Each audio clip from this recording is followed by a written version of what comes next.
Sir Kiko Barzada!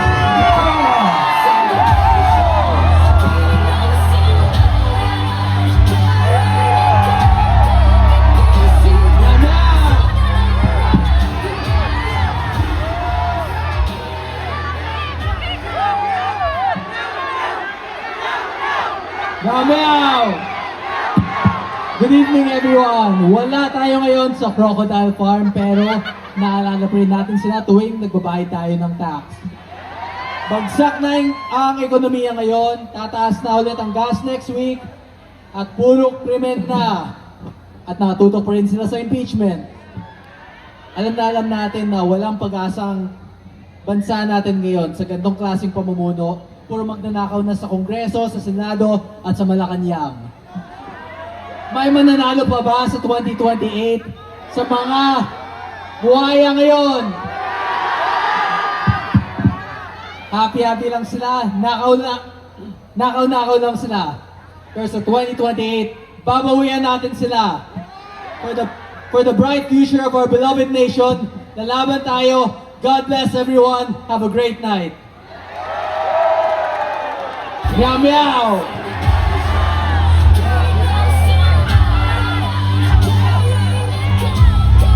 Yo!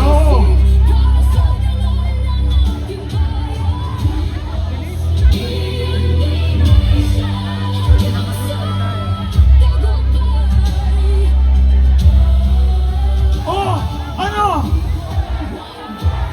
Ano?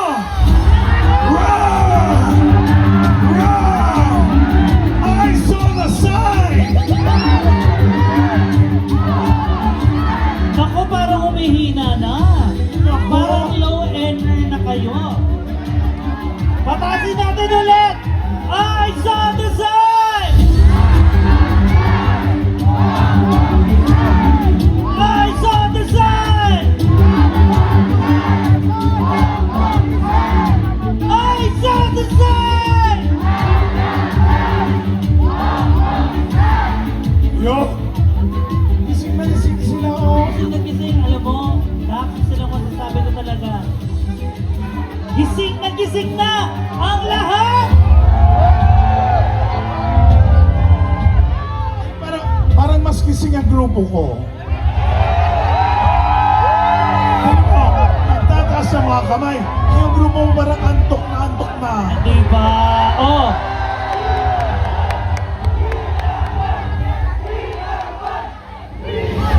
Ha?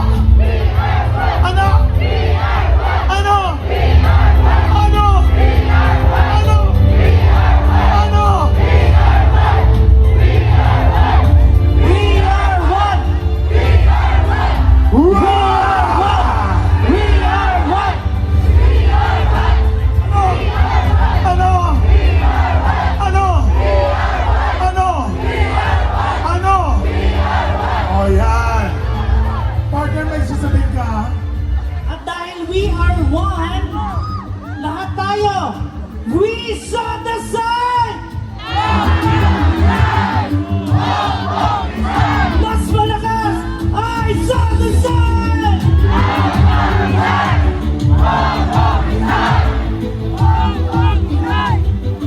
At syempre ngayon naman, para kumalma naman tayo, once again, palakpakan po natin si Sir Kiko. At ko po yung saga, maraming Si Mike. salamat po. Ang youth representative, si Mike. At si Sir Michael. Ngayon naman, syempre tawagin natin para handugan tayo ng awitin. Palakpakan naman po natin Mr. Christian Cruz and J. Chris Pastra. Oh, nasaan yung mga balakpakan? Nasaan yung mga sigawan? Hi! Hello po! Mga kababayan! Naririto po ako sa inyong harapan. Hindi upang pangunahan ng magkagulo tayong lahat. Tayo ay naririto upang marinig ng nasa palasyo ang ating hinaing, ang ating dinadaing, kung paano niya tayo pinapahirapan. Ako ay isang kabataan na namulat dito sa ating bansa.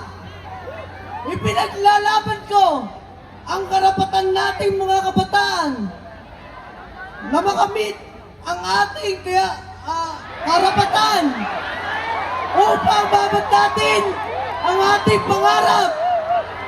Dahil sa gobyerno ito, nararamdaman nating imbis na sila ay tila ating kakampi. Ngunit, bakit parang sila ang humahadlang sa ating mga pangarap?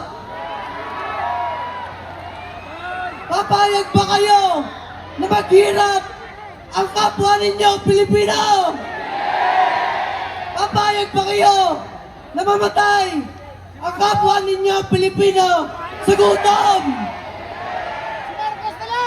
Kaya patalsigin ang dapat patalsigin, ang mga kurap, ang mga sakip sa kaban ng bayan. Tayo ang kabataan. Kabataan may paninindigan. Kabataan may pangarap. Kabataan may pinaglalaban. Nakikita tayo ngayon ng nasa palasyo.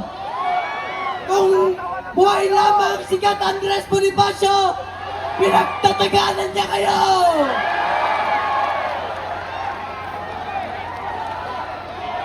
Kung buhay lamang si Dr. Jose Rizal, sinampal na niya kayo ng libro! Gising kabataan! Magpanami tayo! Bigyan natin ng dahilan ang kapwa kabataan natin upang sumali sa samahan ito. Hindi ito pansariling interes lang. Buhay at dangal ng Pilipino ang pinaglalaban natin. Sabi ni Jose Rizal, tayo ang pag-asa ng bayan. Kabataan ang pag-asa ng bayan. Tayo ang manguna upang tundukan ang korupsyon sa inang bayan. Gaya ng sabi kanina, kung buhay nga lang nga si Andres Bonifacio, pinagtatagalan niya kayo. Tayo kabataan! Buhay tayo ngayon! Isulong natin ang pinaglaban ng mga bayani! Hindi lamang ako o ang sarili ko ang pinaglalaban ko. Ang kapwa ko estudyante. Tumingin tayo sa mga liblib na lugar dito sa ating inambayan. Ang estudyante at ang guro ay siyang nagpupuwis ng buhay upang makamit lamang ang pag-aaral na kanilang pinapangarap. Mabuhay kabataan!